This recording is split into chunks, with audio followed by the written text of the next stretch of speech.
मेरा नाम राजेश है। होटल के रूम सर्विस डिपार्टमेंट को देखता हूं। यहां पर हर रात रूम नंबर 113 से फोन आता है और एक आदमी ऑर्डर देता है, रूम नंबर 113 में एक कप चाय दे जाना। लेकिन पिछले 3 महीने से 113 में कोई आया ही नहीं है। मतलब किसी भी गेस्ट ने चेक इन ही नहीं किया है। अब चाहे जो हो जाए, मैंने फैसला कर लिया है कि मैं उस कमरे की तरफ कभी नहीं जाऊंगा। कभी मुड़कर भी उस कमरे की तरफ नहीं देखूंगा, क्योंकि पता नहीं उस कमरे में क्या है। कुछ तो अजीब है। मेरे ऐसा सोचते सोचते ही ठीक 15 मिनट के बाद मेरा फोन फिर से बजा और फोन उठाने पर उधर से आवाज आई, 15 मिनट पहले एक चाय बोली थी, अभी तक आई क्यों नहीं? मैं नहीं जाना चाहता वहां चाय लेकर, लेकिन अब करता भी तो क्या। कुछ ही देर के बाद मैं ट्रॉली पे चाय बिस्किट्स लेकर रूम नंबर 113 की ओर जा रहा था। दिल में हमेशा की तरह कई सारी बातें थी। कौन फोन करता 113 से हर रोज? कौन है जो वहां पर हर रात मुझसे चाय मांगता है? और क्यों मेरे ही पास ये फोन आता है? चुपचाप मैंने ट्रॉली ले जाकर 113 के बाहर रख दी और दरवाजे पर नॉक करते हुए कहा, रूम सर्विस, आपकी चाय आ गई है सर। इतना बोलकर मैं वापस सीढ़ियों की ओर चल दिया और कुछ आगे ही गया था जब एक आवाज हुई। मैंने पलट के देखा तो 113 का दरवाजा खुला और ट्रॉली अंदर खींच ली गई, जिसके बाद दरवाजा बंद हुआ। आज एक मौका है मेरे पास। जरूर सीसीटीवी कैमरा में उसका चेहरा आया होगा। आज पता चल ही जाएगा कि 113 में कौन है। दौड़ करके मैं नीचे सिक्योरिटी के पास पहुंचा और सीसीटीवी मॉनिटर स्क्रीन्स के सामने बैठ गया। रूम नंबर 113 का दरवाजा दिखाई दे रहा था। कमरे के बाहर ट्रॉली भी नहीं थी। मुझे तो बस दरवाजे के खुलने का इंतजार था। मैं शायद एक पल को पानी पीने के लिए पलटा ही था और पानी की बोतल लेकर जैसे ही वापस पलटा, फुटेज में देखा कि दरवाजा बंद हो रहा था और ट्रॉली बाहर रखी थी। मुझे समझ नहीं आ रहा था कि क्या करूं। आज एक तरकीब आई तो वो भी फेल हो गई, लेकिन शायद किस्मत सिर्फ खेल ही रही थी।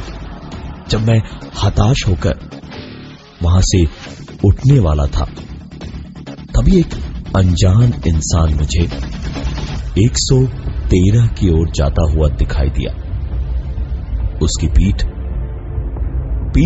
कैमरे की ओर थी और वो बड़े आराम से 113 के सामने तक गया और ट्रॉली को सरकाता हुआ वहां से चला गया। मैंने सिक्योरिटी के अविनाश को साथ लिया और सीसीटीवी मॉनिटरिंग रूम से बाहर दौड़ता हुआ सीढ़ियों से भागता हुआ ऊपर गया और 113 के सामने तक जाने की मुझे कोई जरूरत ही नहीं पड़ी, क्योंकि ट्रॉली फ्लोर पे सीढ़ियों के पास ही रखी हुई थी।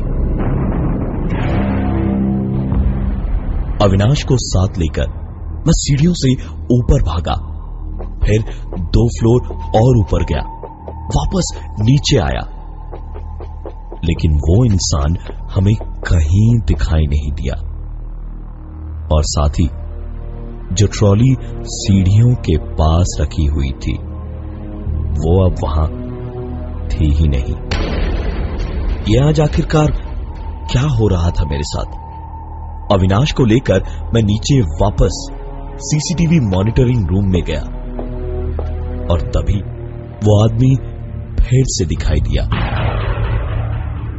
उसने हम दोनों को सीसीटीवी कैमरा की मदद से शायद देखा और उसी अनजान आदमी ने, जो पहले ट्रॉली को 113 रूम नंबर के सामने से ले गया था, उसने ट्रॉली को पकड़ा और सीढ़ियों तक ले गया।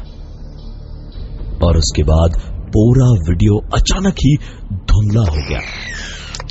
हम दोनों सोच ही रहे थे कि ये क्या हुआ कि उतनी ही देर में वीडियो साफ हुआ और उसमें सामने खाली बरामदा दिख रहा था जहां वो ट्रॉली रखी हुई थी। हम दोनों अगर तुरंत भागते तो पहुंच के उसे पकड़ सकते थे, और जब दौड़ते हुए वहां पहुंचे तो देखा ट्रॉली वहीं थी, पर वो इंसान अगल बगल दूर दूर तक कहीं नहीं था। एक कागज का टुकड़ा पड़ा था उस ट्रॉली पर, जिस पे लिखा था थैंक यू। सारी रात आंखों आंखों में कट गई। सुबह हुई। रात को तो वहां जाने की हिम्मत ही नहीं हुई हमारी, लेकिन सुबह होते ही अविनाश को लेकर मैं 113 में पहुंचा। पूरा कमरा अंधेरे से भरा पड़ा था। घुस के हम दोनों ने बड़ी सी खिड़की के पर्दे हटाए। कमरे के अंदर अब साफ साफ उजली सी रोशनी में सब कुछ दिख रहा था। पूरा कमरा किसी नॉर्मल होटल के कमरे जैसा ही था। हम दोनों पर्दों को हटाने के बाद वापस कमरे की ओर पलट के कमरे को देख ही रहे थे जब पर्दों के हिलने की आवाज हुई और कमरे में हल्का अंधेरा हो गया। हम दोनों एक साथ पलटे। पर्दे रुके हुए थे, लेकिन थोड़ा बहुत हिल रहे थे, जैसे अभी अभी किसी ने खींचा हो उन्हें। हम दोनों ने ही पर्दे के पास जाकर पर्दों को खींचकर वापस खोल दिया और कमरे की ओर पलट के कुछ कदम आगे चले ही थे जब पर्दे खींचे, वो भी अपने आप, और एक बार फिर से कमरे में अंधेरा हो गया। मैं गुस्से में पलट के वापस पर्दे खोलने जाने ही वाला था जब अविनाश ने मुझे रोका और कहा, रहने दो, जो भी इस कमरे में है हमें लगता है कि उसे अंधेरा बहुत पसंद है। मैंने बातों ही बातों में अविनाश से कहा, पर ये कौन है और चाहता क्या है? अविनाश इधर उधर कमरे को देखता हुआ बोला, जरूर कोई तो कहानी है ही, पता चल जानी चाहिए। अविनाश और मैं बात कर ही रहे थे जब उस कमरे का इंटरकॉम बजा। मैंने फोन उठाया तो उधर से उसी आवाज ने कहा, 113 में एक चाय और सैंडविच दे जाओ। किसको देता कौन खाता? मैं तो उसी रूम में था, इसलिए मैंने वही कहा। मैं तो यही हूं और यहां तो कोई नहीं है। किसके लिए मंगवा रहे हैं आप? और आप है कौन? मेरी बात बड़े आराम से सुन के उस आवाज ने एक बार फिर से, लेकिन इस बार थोड़े गुस्से में कहा, जितना कहा जाए उतना करो, जल्दी लेकर आओ एक चाय और सैंडविच। अविनाश ने उसी वक्त कहा, क्या हुआ, फिर चाय मंगवा रहा है? ले आ, वरना कहीं कुछ दिक्कत ना हो जाए। मैंने भी सोचा कि बात तो सही है, जल्दी से जाके मैं चाय ले आया। अविनाश वहीं कमरे में मेरा इंतजार करता रहा। मैंने टेबल के ऊपर में चाय रखी ही थी कि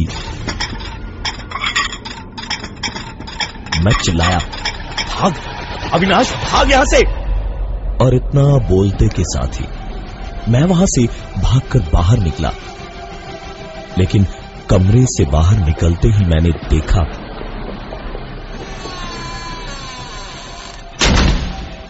कमरे का दरवाजा जोर की आवाज से अचानक बंद हुआ और अविनाश अंदर ही बंद हो गया। दरवाजे को खोलने की मेरी सारी कोशिश जब नाकाम हो गई तो मैं वहां से वापस नीचे सिक्योरिटी वाले रूम में भागा मदद के लिए। और मॉनिटरिंग रूम में घुसते ही मैंने जो देखा वो देख के मैं शायद बेहोश ही हो जाता। अविनाश वहीं सामने बैठा था। उसे देखते ही मैंने चिल्लाया, तू यहां कैसे आया? तू तो अभी मेरे साथ 113 नंबर रूम में था, तो वहां बंद हो गया था। अविनाश ऐसे चौंका ये सुनकर जैसे पता नहीं मैंने क्या बोल दिया उसे। और उसने मुझसे कहा, क्या बकवास कर रहा है तू? पी लिया क्या तूने सुबह सुबह? मैंने तो 5 मिनट पहले ही अभी शिफ्ट ज्वाइन की है। यकीन ना आए तो कब मैंने कार्ड पंच किया वो भी देख ले। मैं राजेश बिना कुछ बोले तुरंत 113 नंबर रूम में गया और रूम को चेक किया तो अविनाश वहां नहीं था। उसको वहां न पाकर मेरा शक पक्का हो गया था कि हो न हो पक्का ये अविनाश ही था जो मुझे इतने वक्त से परेशान कर रहा था। मैं तुरंत वापस नीचे गया और अविनाश को अपने साथ रूम नंबर 113 तक लाया और उससे कहा, तू यहीं रुक, मैं अभी आया। मैंने दरवाजे को खोलकर जब अंदर झांका तो अंदर से एक आवाज आई, भाई कहां चला गया था तू? मेरी जान निकल जाती अगर यहां से निकलता नहीं तो। अविनाश के अंदर होने से मैं जितना चौंका उतना ही मैं वापस पीछे पलट के भी चौंका, क्योंकि अविनाश जो अब तक मेरे पीछे पीछे था वो मेरे पीछे था ही नहीं। अविनाश को मैंने अंदर कमरे में डरे हुए हाल में देखा तो समझ आया कि वो अविनाश नहीं था जो मुझसे नीचे मिला था। चाय का कप अभी खाली था, सैंडविचेस आधे खाए हुए थे। बुरा हाल था उसका डर के मारे। मेरा खुद का हाल भी घबराहट से भरा हुआ था। मैंने सोच लिया था कि आज चाहे जो हो जाए मैं देख कर रहूंगा कि ये आखिर है कौन जिसने जीना दुश्वार कर रखा था मेरा। मैंने रूम में हर जगह देखा, किसी के वहां होने का कोई सुराग नहीं था। आखिर में सोचा बाथरूम भी देख लूं। बाथरूम में भी कोई नहीं था। और जैसे ही मैं बाथरूम से मुंह धोकर निकला तो सामने अविनाश की शक्ल देखने लायक थी। वो बुरी तरह से डरा हुआ था। उसके माथे से पसीना छूट रहा था, हाथ जुड़े हुए थे और मेरी ओर देखते हुए उसने कहा, मुझे मत मारो, इतनी सी बात के लिए बंदूक क्यों दिखा रहे हो? मुझे मत मारो प्लीज, मुझे मत मारो। मैंने गौर से देखा, अविनाश मुझे नहीं, मेरे ठीक बगल में देख रहा था, जहां शायद कोई था। और तभी अपने कानों से एक आवाज ठीक मेरे बगल से सुनी। मेरी आंखों के सामने, जिस कमरे में हम दोनों के अलावा कोई नहीं था, वहां एक गोली कहां से चली और अविनाश तड़प तड़प के खून से लथपथ उस कमरे के बिस्तर पे पड़ा था। मैं बाहर भागा और तुरंत सीधे अपने बॉस के पास पहुंचा और उसे बताने से पहले मैं उसे रूम नंबर 113 तक लाया और आकर देखा, रूम तो बिल्कुल ठीक था। न वहां अविनाश की लाश थी, न कोई चाय का कप और न ही कोई प्लेट। मैंने अपने बॉस को सारी बात शुरू से बताई तो उन्होंने तुरंत मुझे उस रूम से निकाला और नीचे अपने ऑफिस में बिठाया और उसके बाद उन्होंने मुझे बताया कि अविनाश यहां सिक्योरिटी में ही काम करता था। 1 साल पहले एक रात को रूम नंबर 113 में एक गेस्ट को कुछ प्रॉब्लम हुई और वो बाहर निकला तो सामने अविनाश मिला जो राउंड पे था और उस गेस्ट की हेल्प करके जब अविनाश जाने लगा तो उस गेस्ट ने कहा, एक चाय और कुछ सैंडविचेस भिजवा देना।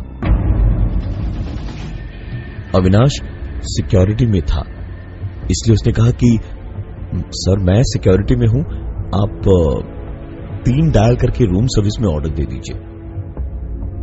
वो आदमी गुंडे किस्म का था। उसने गुस्से में कहा, जितना बोले हैं उतना करो, चलो जल्दी भिजवाओ, हम कोई फोन वोन ना करेंगे, अब तो तुम ही लाओगे। अविनाश भी अड़ गया कि वो उनका ये काम करेगा ही नहीं और इतने पे ही उस आदमी ने उसे गोली मार दी। वो आदमी किसी बड़े नेता का गुंडा था इसलिए बच के निकल गया, लेकिन उस रूम में उस रात के बाद से कोई गेस्ट आज तक टिक ही नहीं पाया। तो जिस अविनाश की बात तुम कर रहे हो वो दरअसल साल भर पहले ही इस दुनिया को छोड़कर जा चुका है और ये शायद अविनाश की भटकती आत्मा ही है जो उस कमरे से कॉल करके हर रात एक कप चाय मंगवाती है। मैं हूं प्रवीण और ये थी आज की एक कहानी ऐसी थी।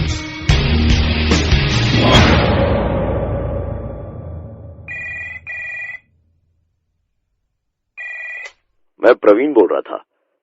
वो क्या है कि सीजन 2 ऑफ एक कहानी ऐसी भी खत्म हो गया। आज 100वां एपिसोड था। जरा एक कप चाय भेज देना स्टूडियो में। 93.5 रेड एफएम पे न्यूयॉर्क रेडियो फेस्टिवल 2015 का best innovation and best narration category में अवार्डेड शो एक कहानी ऐसी थी प्रवीण के साथ।